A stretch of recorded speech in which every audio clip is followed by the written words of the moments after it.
namanya kori, nek kori kan pintu. Kenapa kok gapit kan? Nah, apa mungkin dulu masuknya dia tuh dari sini.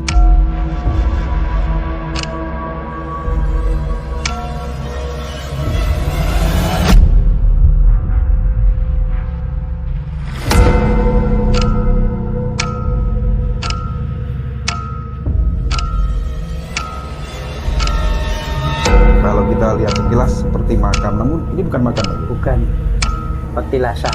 Ini juga batu mas, ini bawah ini. Jadi di bawah bukan tanah, ini batu. Batu besar. Akhirnya dia tuh mungkin aja opo ini yang membawa jalan saya bisa narutang. Akhirnya tombok nomor semut itu dapat 4 angka dia tuh akhirnya bisa narutang.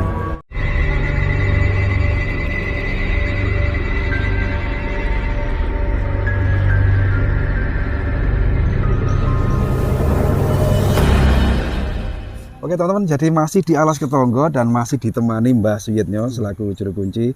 Kita akan menuju ke tempat yang dinamakan apa Mbah? Kori Gapit. Kori Gapit yang ada di sana. Oke Mbah, kita sambil jalan kita cerita.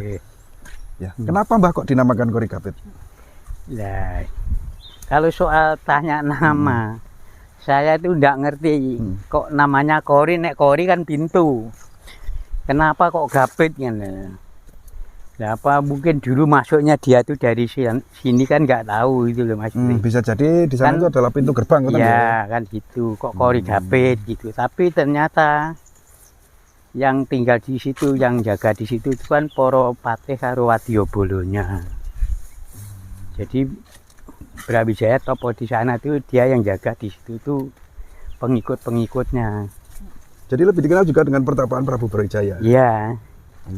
Kalau yang di sini Soekarno, yang sana Prabu Brawijaya nonton guys. Iya. Jadi situ Patih prajurit kan di situ gitu. Terus Watu Dakon tuh kan keputrannya. Iya. Dan agak berjauhan. Nah, di sana lagi ada lagi enggak yang suananya lagi, Bang? Enten Umbul Jambe. Umbul Jambe. Ya Umbul Jambe. Kalau berjalan dari Kori Gapit berapa jam kira-kira? Umbul Jambe. Yo ada nek setengah jam lebih. Lebih ya, harus. Wong ada 2,5 kg. Oh. Ya lumayan jauh, Mbak. Lumayan. Ini lurus ya 2,5 kg. Dan kalau nggak ada yang nganter pasti nyasar. Iya banyak jalan, Pak. Soalnya banyak percabangan ya. Iya, cabang-cabang itu. Dan ini masih di area perkebunan warga. Ya. Ini perhutani, Mbak, sini, Mbak. Perhutani ini kan digarap sama masyarakat sini ya, Mas. Itu tanami kacang, ketela. Nggak ada tanaman apa tumpang sari Ya, itu? jagung, apa hari jagung udah panen. Kedelai itu baru panen. Ini masyarakat sini dikasih kegiatan supaya tidak mencuri kayu. Oh gitu. Iya. Gitu ya Mbak ya. Iya, yang lainnya aja apa marung. Kalau yang sudah ada tanamannya jati sudah nggak boleh tanami Bang ya? Iya, tidak boleh. Ini kan baru habis ditebang. Oh dulu ini ada apa? Jati? Ini Mauni. Mauni ya. Mauni sama Sono. Ini hutan persapan Mas namanya. Hutan Persapan kalau musim kemarau kan tanaman kayu Jawa itu kan nggak rontok itu daunnya. Oh, itu buat betul. pernapasan jati kan gugur. Iya. Itu buat pernapasan. Betul. Namanya yaitu jagung, kacang, gele, ketela, kunir.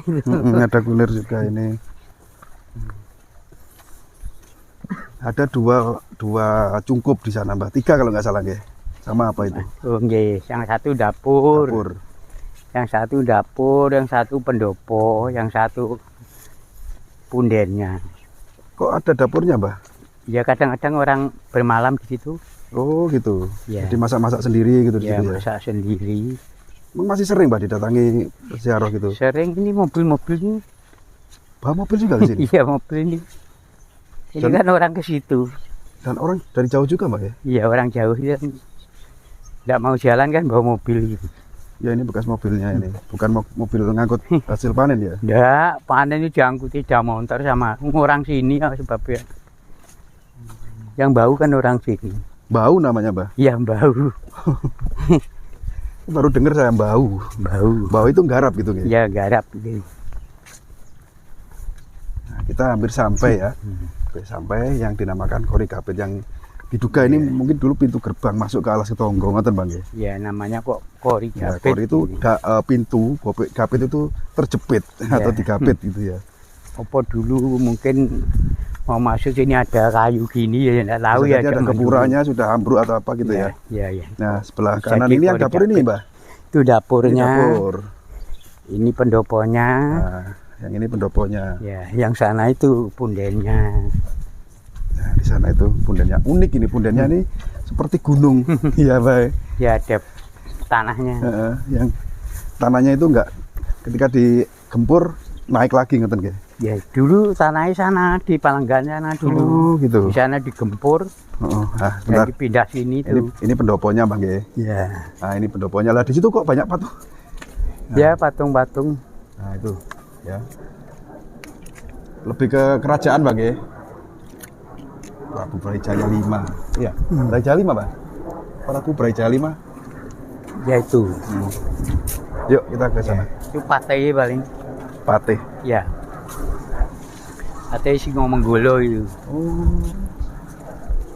Loh, ini ada arcanya. Ya.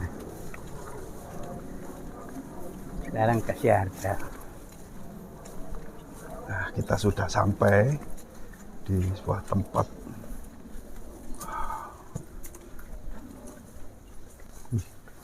Apapun itu. Ada orang tidur. Ya, Mbak Yitno, di sini kita sudah sampai di lokasi yang dinamakan Kori Gapit dan Ya. sebuah, kalau kita lihat sekilas seperti makam, namun ini bukan makam, Bang. Bukan petilasan. Ini juga batu Mas, ini bawah ini. Jadi di bawah gundukan tanah ini batu. Batu besar ini besar ini. Seperti di Palenggan besar. Cuman Sini yang juga ini besar. yang ini juga ditutup.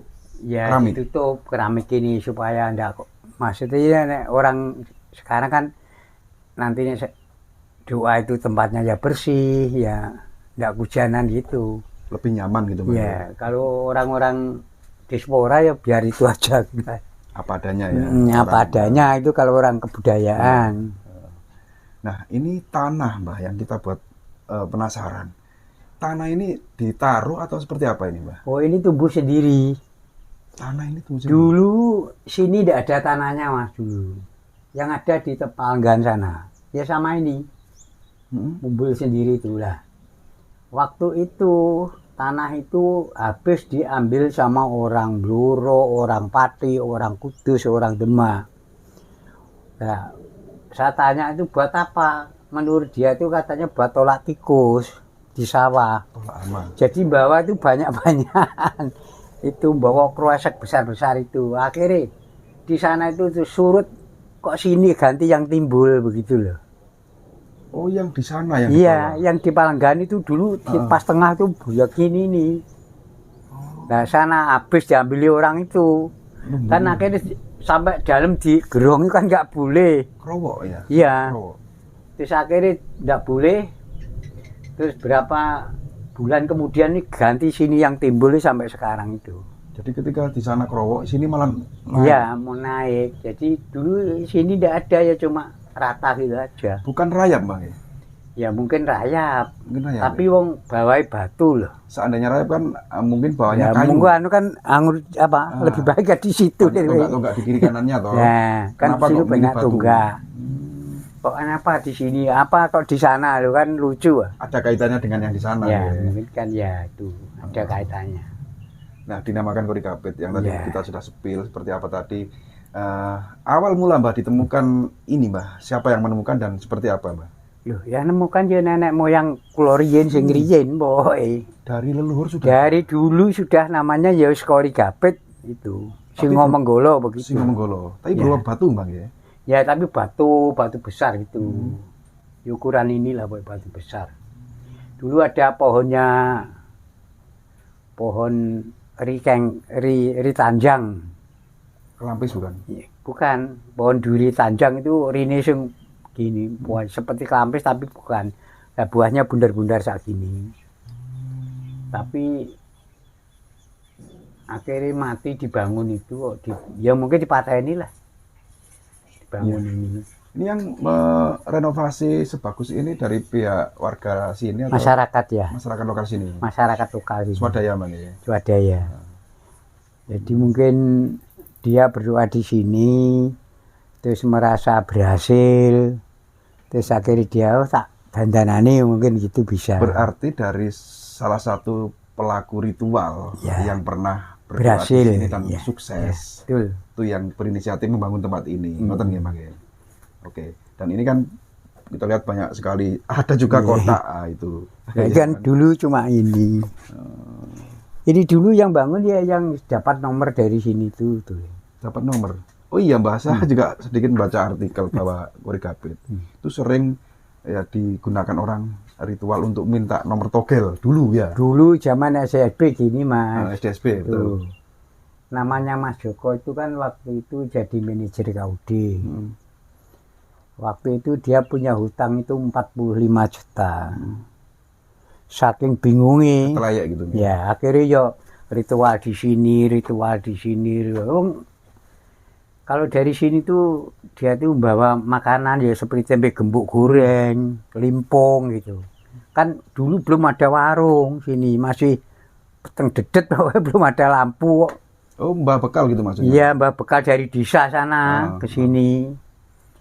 Tapi pun enggak pernah kok ada semut, ada apa tuh enggak. Lah, waktu itu pas enggak membawa karena warung kehabisan ke sini. Malam tuh ini penuhan semut ini Mas. Akhirnya dia tuh mungkin aja opo ini yang membawa jalan saya bisa nyarutang. Akhirnya tombok nomor semut itu dapat 4 angka dia tuh akhirnya bisa nyarutang tuh. Waktu itu menang banyak hampir 300 lebih juta kok. Ini SDSP loh itu. Zaman 80-an ya. Iya 80-an ke bawah. 80-an SDSP. Dia bisa nyarutang, bisa beli tanah, bisa beli bis. Waktu itu wong bis engkel itu hanya 50 juta kok waktu itu kok. Lah sawah itu 1 hektar itu hanya berapa? 30 berapa juta barusan. Sawahnya itu. Iya, ternyata dia itu kena sakit. Kena sakit itu akhirnya ya habis itu harta itu dari nomor itu juga. Jadi kekayaan yang beliau peroleh dari ya SDSP itu habis. Itu habis dengan habis buat untuk berobat. Untuk berobat dia. Jadi sawahnya yang 2 hektar dia jual, bisnya jual, mobil jual. Habis kembali karena dia cuci darah terus saya akhirnya belakangan tuh. Dan setelah itu tempat ini terkenal dengan nama tempat apa ya, pesugihan togel ya kalau nggak salah ya. Makanya kan orang-orang kan ada yang cari nomor, tapi kan enggak namanya rezekinya orang kan enggak mungkin mesti begitu kan enggak mungkin lah. Ya mungkin lantaran dari sini siapa ya, Pak cuma Joko itu ya. Lantaran kan karena dia sudah bener-bener bingung lah. Ya. Enggak ada jalan keluar, aku harus dari mana, saya tidak ada penghasilan kecuali hanya waktu itu SDSP. Nah sekarang togel tutup gelap di mana mampu banyak. Terus kalau barangkali dengan paham berapa hari beliau bersemedi di sini? Tiap malam. Kalau siang kerja, ya itu kerja di KUD. Jadi manajernya KUD sana kok sini sana kok. Kalau malam nanti ke sini. Jam 4 pagi pulang. Sambil bawa bekal makanan. Iya, sering sama saya juga waktu itu. Oh, sama jenengan juga? Cuma saya enggak ikut beli lah pokoknya. Oh, gitu ya? Iya. Seandainya jenengan ikut beli, kaya raya. Ya dapat, tapi aku enggak mau ya. Dan sampai sekarang pun tempat ini kayaknya sih Mbak ya masih ini. Ya kelihatan kan. Ya. Jadi enggak mau aku beli-beli ini enggak. Wong dia dapat saya dikasih 5.000 kok cuma ya waktu itu. Dikasih 5.000. Jenengan terami. Persen jenengan 5.000. Iya, gitu ya wong dengar gitu ya. Iya, wong dengar. Wong teman itu Bu saya, Pak Mudin, Mas Joko itu, Pak Samsuri, guru Pak Samsuri itu. Itu yang Pak Mudin yang dibawa ke sana ke tiap hari ya cuma dikasih 10.000 kok. Jadi ya enggak ikut beli. Yang menyaksikan adanya ribuan jutaan mungkin semut di sini ya. Itu jenengan juga menyaksikan? Iya, itu penuh semut. Akhirnya dia ambil, semut nih, Mas Jokonya itu terus Ini wong papat, mesti temannya orang empat. Itu nggak tahu di otak-atik sendiri itu dapat 4 nomor itu ya.